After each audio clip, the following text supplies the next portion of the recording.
For resistors connected in series, the current has no choice but to travel through each resistor in order to return to the cell as shown in the figure above.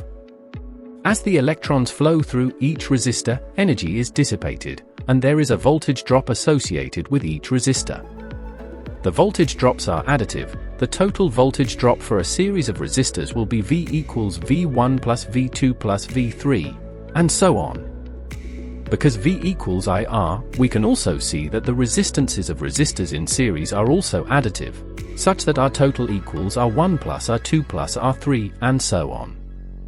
The set of resistors wired in series can be treated as a single resistor with a resistance equal to the sum of the individual resistances, termed the equivalent or resultant resistance.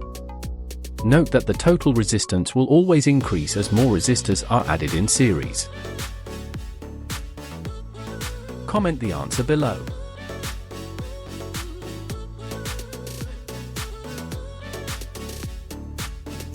Don't forget to like and subscribe.